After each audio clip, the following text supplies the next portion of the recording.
Hello mathematicians, welcome to the infinity maths room, जहां number sense बनाते हैं, formulas easy होते हैं और आपको मैथ्स बोरिंग नहीं लगेगा। तो बिना देरी किए हमारे क्लास 7 के 14 चैप्टर प्रॉपर्टीज ऑफ ट्रायंगल्स के फर्स्ट वीडियो को हम स्टार्ट करते हैं।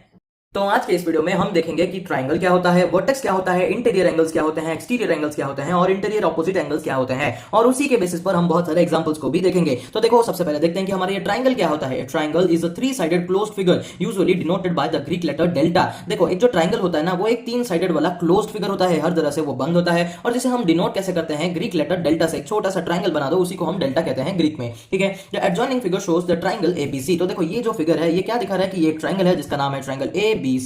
Line segments AB, BC and CA are called its sides. तो देखो, ये एक लाइन सेगमेंट है, AB एक लाइन सेगमेंट है कि नहीं, वैसे ही BC भी एक लाइन सेगमेंट है और AC भी एक लाइन सेगमेंट है, और ये जो तीनों लाइन सेगमेंट्स है ना, ये तीनों ही इस ट्रायंगल के साइड्स फॉर्म करते हैं। Triangle ABC is usually written as triangle ABC। देखो, अगर आपको एक ट्रायंगल को नाम के साथ लिखना है तो आप एक छोटा सा ट्रायंगल ऐसे लगाओ और फिर जो उसके वर्टेक्स होते हैं या तो फिर उसके जो तीन मतलब कॉर्नर्स होते हैं ना, वहां पे जो जो लेटर्स लिखा होगा वही लिख दो। यहाँ पे ABC था तो हमने ABC लिखा, DEF होता तो DEF लिख लेते हैं, बस ऐसे ही आपको लिखना है। इसके बाद देखो आता है नेक्स्ट टॉपिक, जो कि है आपका वर्टेक्स। वर्टेक्स क्या है? देखो, the point where two sides of a triangle meet is called a vertex. मतलब एक ऐसा पॉइंट जहां पर एक ट्रायंगल के दो साइड्स मीट करते हैं, उसे हम वर्टेक्स कहते हैं। जैसे कि देखो, अगर आप यहां पे देखोगे तो AB एक साइड है और AC एक साइड है कि नहीं, और ये दोनों साइड्स कहां पे मीट कर रहे हैं? आपके पॉइंट A पे, जिसे हम कहेंगे कि वर्टेक्स A।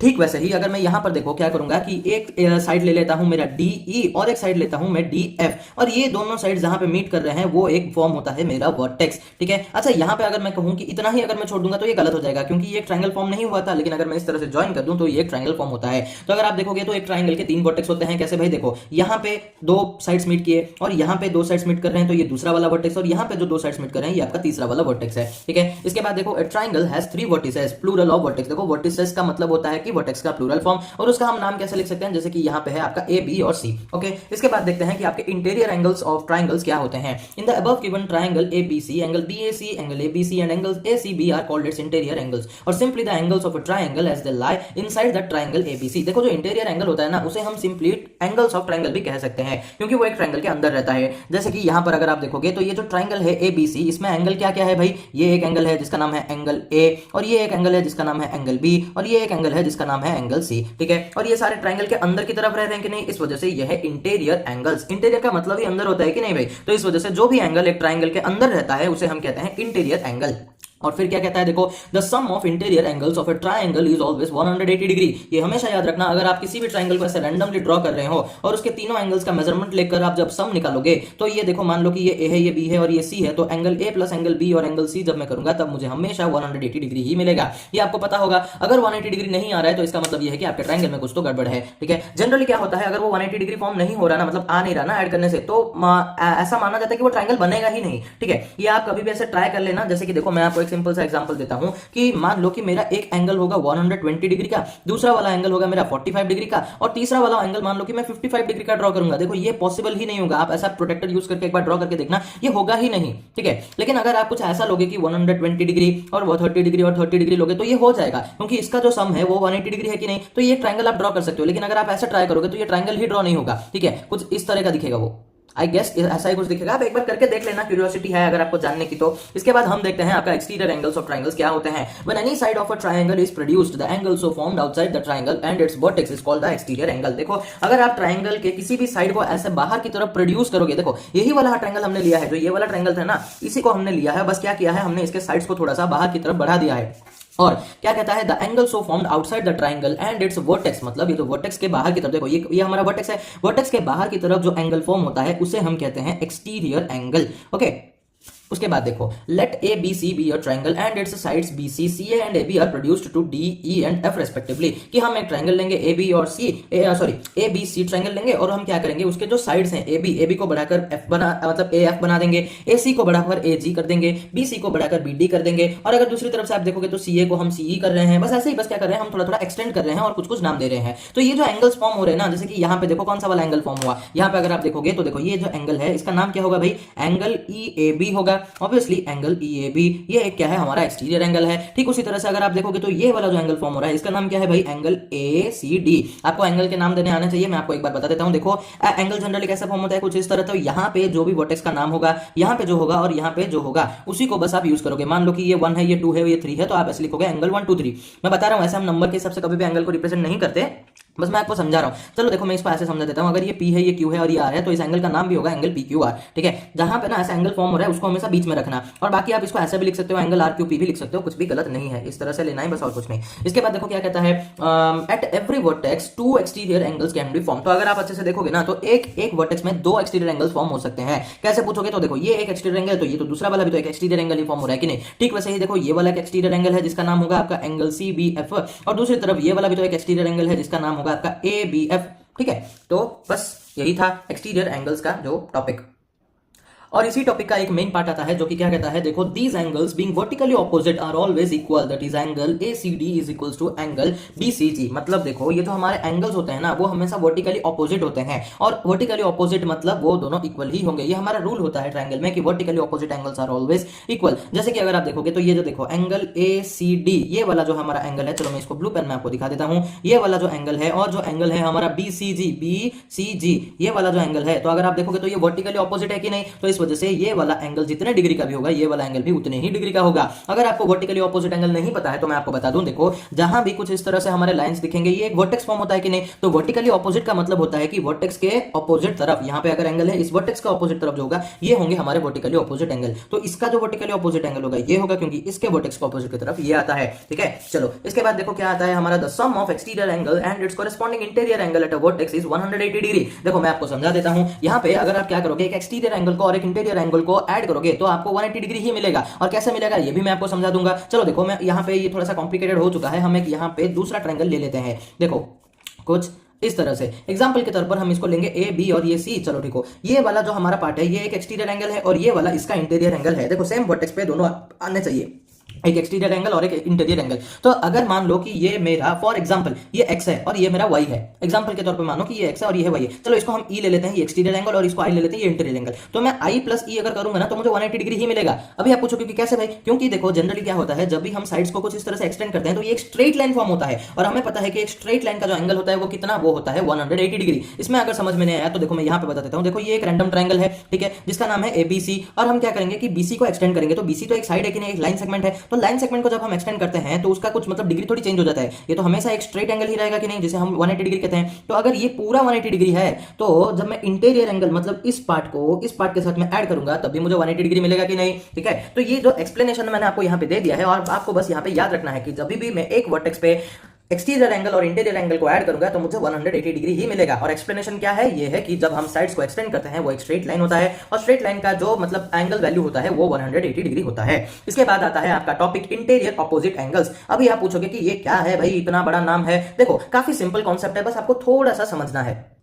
देखो अगर आपका एक्सटीरियर एंगल वाला कॉन्सेप्ट क्लियर हो चुका है तो आपको ये इंटीरियर ऑपोजिट एंगल वाला कॉन्सेप्ट भी फटाफट समझ में आ जाएगा। देखो क्या कहता है, when any side of a triangle is produced N exterior angle is formed. जब भी हम एक ट्रायंगल के एक साइड को, किसी भी साइड को जब हम एक्सटेंड करते हैं तो एक एक्सटीरियर एंगल फॉर्म होता है कि नहीं? जैसे कि देखो ये जो ट्रायंगल ABC है, इसमें मैंने क्या किया है, AC वाले साइड को एक्सटेंड कर दिया है, तो यहां पर एक एक्सटीरियर एंगल फॉर्म हो रहा है कि नहीं? ठीक है, two interior angles of this triangle are opposite to the exterior angle formed are called its interior opposite angles. तो अगर आप देखोगे तो इसके ऑपोजिट में दो यहां पर इंटीरियर एंगल्स हैं कि नहीं, इसके ऑपोजिट में ऐसे दो है कि नहीं? देखो इसका ऑपोजिट का मतलब है कि इसकी तरफ, तो यहां पर दो एंगल्स फॉर्म हो रहे हैं, और इन्हीं दो एंगल्स को हम कहते हैं आपके इंटीरियर ऑपोजिट एंगल। किसको ऑपोजिट है भाई? इस एक्सटीरियर एंगल को, ये दो ऑपोजिट है, तो इस बेसिस पे इसका जो इंटीरियर ऑपोजिट एंगल होगा वो होगा एंगल B और एंगल C। ठीक है, इसके बाद देखो क्या कहता है, in the figure side BC of a triangle ABC is produced two point D, thus the exterior angle ACD is formed.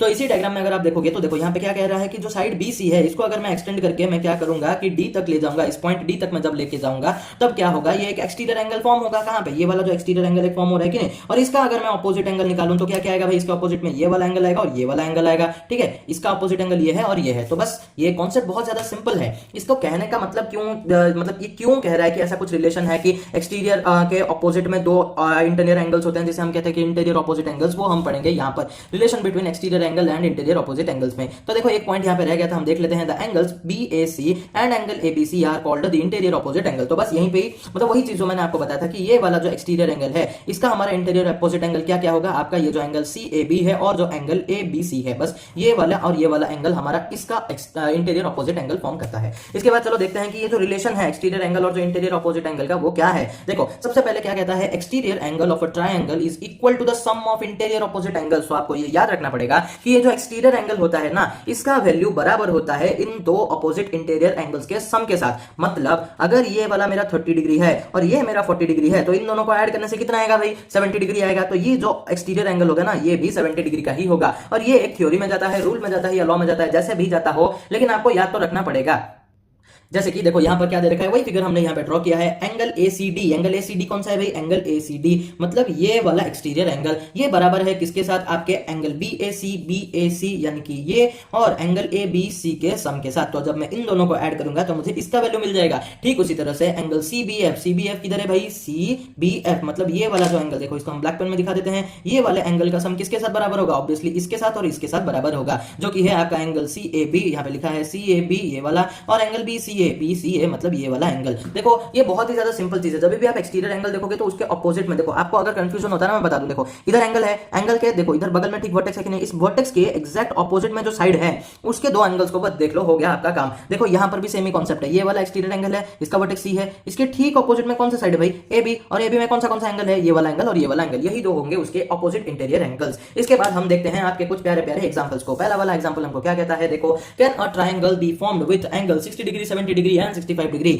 अगर इसको आप सॉल्व करना चाहते हो, इसका आंसर आप बताना चाहते हो, ड्रॉ करने लगे हो, तो भाई आप गधे हो। देखो आपको बस क्या करना है कि इन तीनों एंगल्स का सम निकाल लो। एंगल्स का मतलब ही यही है कि ये इंटीरियर एंगल्स ही देगा। देखो जब भी आपको यहां पर दे रहा है, किसी भी क्वेश्चन में दे रखा है कि ट्रायंगल के तीन एंगल्स हैं हमारे 60 70 और 65 डिग्री, इसका मतलब यही है कि ये जो तीनों एंगल्स अंदर रहते हैं ना उसका ही वो वैल्यू दे रखा है। ठीक है, कुछ अलग नहीं दे रखा है, एक्सटीरियर एंगल नहीं दे रखा है। इसीलिए हमने एक पॉइंट में ये भी पढ़ा था कि जो हमारा इंटीरियर एंगल होता है उसको हम क्या करते हैं, simply triangle, angles of the triangle भी हम कह सकते हैं। ठीक है, तो ये याद रखना। तो अभी हमको क्वेश्चन में क्या पूछ रहा है कि क्या हम एक ऐसा ट्रायंगल बना सकते हैं जिसके तीन एंगल्स होंगे 60 डिग्री 70 डिग्री और 65 डिग्री। तो हम इसको कैसे निकालेंगे भाई, हमने तो ऑलरेडी पढ़ रखा था कि क्या, the sum of interior angles of a triangle is always 180 degree. तो अगर 180 आया तो ट्रायंगल फॉर्म होगा, नहीं आया तो ट्रायंगल फॉर्म नहीं होगा। इस वजह से हम क्या करेंगे, चेक करने के लिए 60 degree plus 70 degree plus 65 degree करेंगे, और इसका जो आंसर आएगा वो कितना आएगा भाई, देखो 60 65 होता है मेरा 125 प्लस 70 डिग्री होता है 195 डिग्री। तो ये तो 180 डिग्री से ज्यादा हो गया। इसका साफ मतलब ये है कि ये ट्रायंगल फॉर्म नहीं होगा। तो आप यहां पर क्या लिखोगे, ए triangle can not be formed, a triangle cannot, मैं कैंट लिख रहा हूं, आप कैनॉट लिखना, ठीक है, cannot be formed with angles 60 degree 70 degree 65 degree because, क्यों भाई, क्यों, the sum of angles of a triangle is 180 degree. ये हमको पता था, तो ये बिकॉज वाला रीजन भी आप लिख लेना। इसके बाद देखो सेकंड बिट क्या कहता है, two angles of a triangle are 48 degree and 73 degree, find the third angle. देखो ये वाला ना क्वेश्चन बहुत ही ज्यादा सिंपल क्वेश्चन है। यहाँ पे क्या दे रखा है कि हमारा देखो एक ट्रायंगल है, ठीक है, आपको ऐसा रफली एक छोटा सा ट्रायंगल ड्रॉ करना है। एक ट्रायंगल है जिसके दो एंगल्स का वैल्यू आपको पता है, एक एंगल है आपका 48 डिग्री, दूसरा एंगल है आपका 73 डिग्री। तो आपको पूछ रहा है कि इसका वैल्यू निकालो। तो मान लो कि मैं यहां पे क्या लूंगा, let the value of the third angle be X. मान लो कि मैं इसको x ले रहा हूं, तो अभी मुझे क्या पता है कि एज द प्रॉपर्टी, मतलब जो प्रॉपर्टी है या फिर जो भी रूल है हमारा, हम क्या लिखते हैं कि sum of interior angles of a triangle is 180 degree. 180 degree होता है कि नहीं, तो उस हिसाब से हम इसको क्या लिखेंगे कि एंगल, सॉरी देखो, तो हम इस हिसाब से हम यहां पे क्या लिखेंगे कि 48 degree plus 73 degree plus x is equals to 180 degree. ठीक है, तो अभी देखो मुझे बताओ कि जब मैं इन दोनों को ऐड करूंगा तो मुझे क्या मिलेगा, सब 48 डिग्री प्लस 73 डिग्री करूंगा तो मुझे मिलेगा 121 डिग्री, और यहां पर प्लस x रहेगा इक्वल्स टू 180 डिग्री। इसके बाद मैं क्या करूंगा, इस 121 को दूसरी तरफ भेज दूंगा। क्यों भाई, क्योंकि मुझे अलजेब्रा को एक तरफ और मेरे नंबर्स को दूसरी तरफ रखना है। तो यहां पर x अकेला रह जाएगा और 180 डिग्री माइनस 121 डिग्री हो जाएगा। तो जब 180 डिग्री माइनस 121 डिग्री होगा तब मुझे मिलेगा 59 डिग्री। तो यहां से मुझे क्या पता चलता है कि जो मेरा थर्ड एंगल है, यानी कि जो मेरा x एंगल मैंने ले रखा था, उसका वैल्यू है 59 डिग्री। ओके, इसके बाद देखो नेक्स्ट क्वेश्चन आपका क्या कहता है, three angles of a triangle are 2x plus 20 degree, x plus 30 degree and 2x minus 10 degree, find the measure of each angle. और जब भी आप इस टाइप के क्वेश्चंस को सॉल्व करने के लिए जाओगे, देखो ज्योमेट्रिकल प्रॉब्लम्स का मतलब यही है कि आपको एक रफ फिगर बनाना ही पड़ेगा। हम ट्रायंगल कर रहे हैं तो ट्रायंगल का एक रफ फिगर बनाना है, स्केल पेंसिल को यूज करने की जरूरत नहीं है, ये बस आपके समझने के लिए ही होता है, ठीक है। तो देखो अभी हमको क्या दे रखा था कि जो तीन एंगल्स है एक ट्रायंगल के, वो हमको दे रखा है, एक है मेरा 2x + 20 डिग्री, दूसरा वाला है मेरा x + 30 डिग्री और तीसरा वाला है मेरा 2x - 10 डिग्री। और मुझे कहा है कि तीनों का एक्चुअल मेजरमेंट निकालो। तो देखो इसको आप कैसे करोगे, सेम कॉन्सेप्ट लगाना है। क्या हमको पता है कि the sum of 3 angles of a triangle is equals to 180 degree. तो अभी जो सम ऑफ 3 एंगल्स का मतलब क्या है, 2x + 20 degree plus x + 30 degree plus 2x minus था ना ये, हाँ माइनस है, 2x - 10 degree equals to 180 degree. ध्यान से ब्रैकेट मत छोड़ना। इसके बाद देखो इन सब ब्रैकेट्स को जब हम ओपन करेंगे तो कुछ चेंज नहीं होगा, क्योंकि ब्रैकेट के सामने तो प्लस है, तो हम ऐसे सिंपली लिख लेंगे 2x + 20 + x + 30 plus 2x - 10 equals to 180 degree. इसके बाद हमको क्या करना है, सारे के सारे जो भी हमारे वेरिएबल्स या फिर अलजेब्रा है उसको इकट्ठा करना है और कॉन्स्टेंट्स को इकट्ठा करना है, अलग अलग करना है यार, बस और कुछ नहीं। यहाँ पे सब मिक्स होके है ना, तो ये 2x ये x और ये 2x ये सब पास पास आ जाएंगे, तो 2x + x + 2x हो गया। इसके बाद ये 20 और ये 30 और ये मेरा -10 भी यहाँ पे आ जाएगा, तो +20 + 30 - 10 equals to 180 degree. Next step मुझे क्या करना है, सॉल्व और सबट्रैक्ट जो भी यहाँ पे है वो करूंगा मैं। तो 2x + x होता है 3x, 3x + 2x होता है मेरा 5x, तो 20 + 30 होगा मेरा 50, 50 - 10 होता है मेरा 40। तो यहाँ पर मैं -40 लिखूं क्या, नहीं भाई +40 लिखना पड़ेगा। देखो इन दोनों को ऐड करने से आता है मेरा +50, तो +50 - 10 होगा मेरा क्या 40, और बड़ा कौन है 50 बड़ा है, तो उस हिसाब से यहाँ पे प्लस लग गया, equals to 180 degree. Next step में मैं क्या करूंगा, इस कांस्टेंट को दूसरी तरफ भेज दूंगा, इसको इस तरफ भेजूंगा, तो ये 5x अकेला रहेगा और 180 के साथ ये 40 आकर यहाँ पर माइनस हो जाएगा, तो 5x इक्वल्स टू 140 डिग्री आ गया। नेक्स्ट स्टेप में मुझे क्या करना है, इस अकेले को इस x को अकेले रखना है और 5 को दूसरी तरफ भेजना है। ये यहाँ पर मल्टीप्लाई होकर था, यहाँ पर आकर हो जाएगा डिवाइड। तो इसको थोड़ा सा फिर सिंप्लीफाई करेंगे, 5 × 1 = 5, 5 × 2 = 10, 5 × 8 = 40 होता है। तो यहाँ से मुझे x की वैल्यू मिल गई जो कि है मेरी 28 डिग्री। तो क्या यहाँ पर मेरा आंसर खत्म हो जाता है, नहीं भाई यहाँ पर आपका आंसर खत्म नहीं होता है, क्योंकि आपको क्वेश्चन में पूछा है कि आपको एक एक एंगल का वैल्यू निकालना है, और हमें तो यहाँ पर सिर्फ x का वैल्यू पता चला है। तो अभी हम बाकी तीनों एंगल्स का मतलब जो तीनों एंगल्स है उनके एक्जैक्ट वैल्यूज को कैसे निकालेंगे, x का जो वैल्यू है उसको यहाँ पर पुट कर दो। देखो हमको तीन एंगल्स क्या क्या दे रखे थे, एक था आपका 2x + 20, दूसरा था आपका x + 30, तीसरा वाला था आपका 2x - 10। तो ये जो x यहाँ पर दे रखा है ना, इसको बस रिप्लेस कर दो 28 के साथ। तो ये क्या होगा भाई, 2 ब्रैकेट में 28 + 20 और यहाँ पर आ जाएगा 28 + 30 और यहाँ पर आएगा 2 ब्रैकेट 28 - 10। तो अभी मुझे एक बात बताओ, 28 × 2 कितना होता है, देखो 8 × 2 होता है 16, 156 + 20 ये होगा आपका 76 डिग्री। और ये देखो इसको तो हम डायरेक्टली ऐड करेंगे जो कि होगा 58 डिग्री, और ये क्या होगा भाई, ये होगा मेरा 56 - 10 विच इज 46 डिग्री। और अगर आप इस चीज को चेक करना चाहते हो तो एक काम करो, इस 76 डिग्री और इस 46 डिग्री और इस 58 डिग्री को एक बार ऐड कर दो। अगर आपका सम 180 डिग्री आया है तो इसका मतलब ये है कि आप जो इतना मेहनत किए ना ये पूरा का पूरा सही है। देखो मैं आपको एक बार करके दिखा देता हूं, यहाँ पर देखो, हाँ यहीं पे कर लेते हैं। देखो 56 नहीं 76, 58 और है मेरा 46, तो 6 + 6 होता है 12, 12 + 8 होता है मेरा 20, तो ये 0 रख के यहाँ पे 2 आ गया, 7 + 2 9, 9 + 5 होता है मेरा 14, 14 + 4 होता है मेरा 180 आ गया ना। तो आंसर मतलब एकदम करेक्ट है। और अभी देखते हैं हमारा एग्जांपल 2। यहाँ पे क्या कहता है, from the given figure find the value of x angle BAC and angle ACB। तो इस फिगर को यूज करके आपको क्या करना पड़ेगा कि ये जो x एंगल है, पहले तो x का वैल्यू निकालना पड़ेगा, उसके बाद आपको BAC एंगल का वैल्यू निकालना है, BAC मतलब ये वाला पार्ट, और एंगल ACB का भी आपको वैल्यू निकालना है। तो अभी हम इस चीज को फटाफट सॉल्व कर लेते हैं। देखो हम क्या करेंगे, सबसे पहले तो आपको ध्यान रखना पड़ेगा कि ये देखो क्वेश्चन समझो क्या कह रहा है। देखो हम किस तरह से इसका वैल्यू निकाल सकते हैं। ये हमारा जो एक एक्सटीरियर एंगल है, इसका इंटीरियर ऑपोजिट एंगल कौन सा है। देखो ये वर्टेक्स B है, इसके ठीक ऑपोजिट कौन सा साइड है, AC है, और AC में कौन सा एंगल है हमारा एंगल A और एंगल C। तो कहने का मतलब ये है कि ये जो एक्सटीरियर एंगल है इसके इंटीरियर ऑपोजिट एंगल्स ये है। तो यहां से मुझे क्या पता चलेगा कि जब मैं इन दोनों को ऐड करूंगा तो मुझे ये मिलेगा कि नहीं, हमने तो यही पढ़ा था ना, the sum of opposite interior angles is equal to exterior angle. तो हम यहां पर इसको लिखेंगे, we know that the sum of interior opposite angle is equal to exterior angle. तो इस हिसाब से क्या होगा, देखो एंगल A + एंगल C करूंगा, तो एंगल A + एंगल C करूंगा तो मुझे एंगल क्या मिलेगा, एंगल ABD। पहले तो नाम लिखना, ठीक है, हमेशा अच्छे से नाम लिखना, एंगल ABD। तो अभी आप क्या करोगे, दैट इंप्लाइज का सिंबल लगा के वैल्यू पुट कर दो। एंगल A हमने हमारा क्या दे रखा है, 7x दे रखा है, और एंगल C को क्या दे रखा है, 6x दे रखा है, तो 6x लगा लो, इक्वल्स टू एंगल ABD, इसका तो वैल्यू दे दिया है ना जो कि है 130 डिग्री, तो ये हो गया 130 डिग्री। यहां से आपको आपका x का वैल्यू मिल जाएगा। देखो 7x + 6x होता है मेरा 13x इक्वल्स टू 130 डिग्री।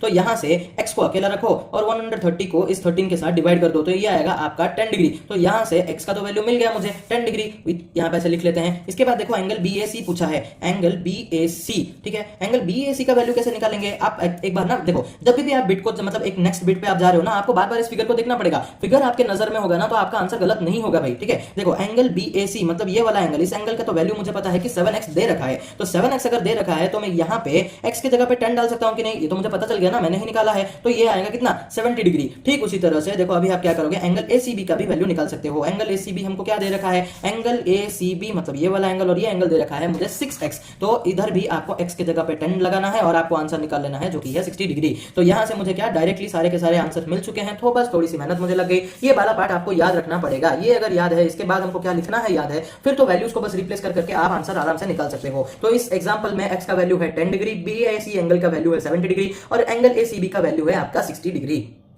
और अभी आता है आपका एक एग्जांपल नंबर 3। देखो ये वाला क्वेश्चन बहुत ही ज्यादा इजी है, आप ऐसे टाइप के क्वेश्चंस को पहले भी कर चुके हो। मैं आपको यहाँ पर समझा देता हूँ कि क्वेश्चन क्या दे रखा है।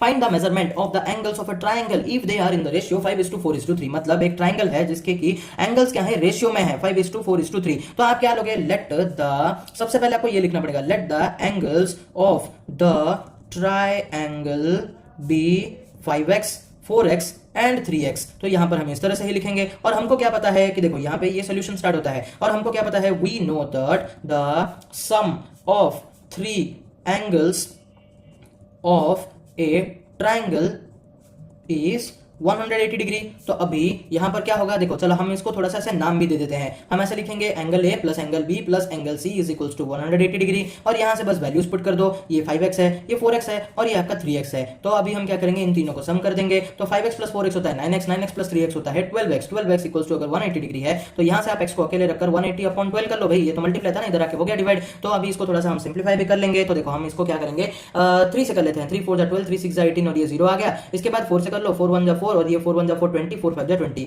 तो यहां से आपका x का वैल्यू निकल कर आया जो कि है 15 डिग्री। तो अगर आपको x पता चल गया तो यहां से तो आप ये तीनों एंगल्स का भी वैल्यू आराम से निकाल सकते हो। देखो पहला एंगल हमारा क्या था 5x, दूसरा वाला था 4x, इसके बाद वाला था 3x। तो 5x की जगह पे 15 लगा लो और यहां पर 4 पे x की जगह पे बस आपको 15 ही लगाना है और फिर आपको बस क्या करना है, थोड़ा सा मल्टीप्लाई करके आंसर सब लिख देना है एक एक करके। अभी देखो मेरा जो 15 मल्टीप्लाई 5 होता है वो कितना होता है, वो होता है मेरा 75 डिग्री और 15 मल्टीप्लाई 4 होता है मेरा 60 डिग्री और 15 3 होता है मेरा 45 डिग्री। और जब आप इन तीनों को ऐड करोगे तो भी आपको 180 डिग्री ही मिलेगा। अगर नहीं मिला तो भाई आपका कुछ तो कैलकुलेशन में एरर हो गया होगा जिसे आप ठीक करना पड़ेगा। तो मैं तो ये सजेस्ट करूंगा जितने भी बार आप अलजेब्रा वाले सॉल्यूशंस कर रहे हो और वहां पे आपको कुछ x का वैल्यू या फिर आपके वेरिएबल का कोई वैल्यू दे रखा है तो आप उसको प्लीज चेक जरूर करना, ताकि मतलब क्या, अभी ऑब्वियसली भाई मार्क नहीं कटेगा ना आपका, इसलिए।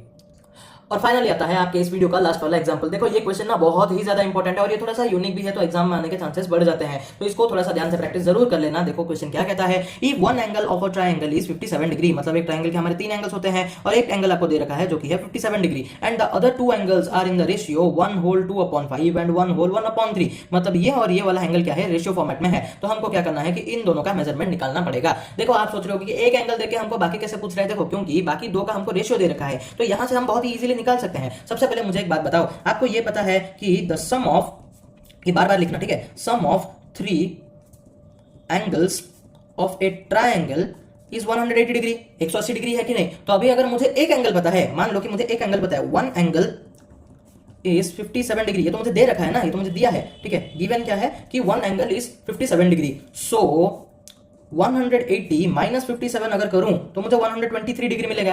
तो ये जो 123 डिग्री है, क्या ये इन 2 अननोन एंगल्स का सम नहीं होगा?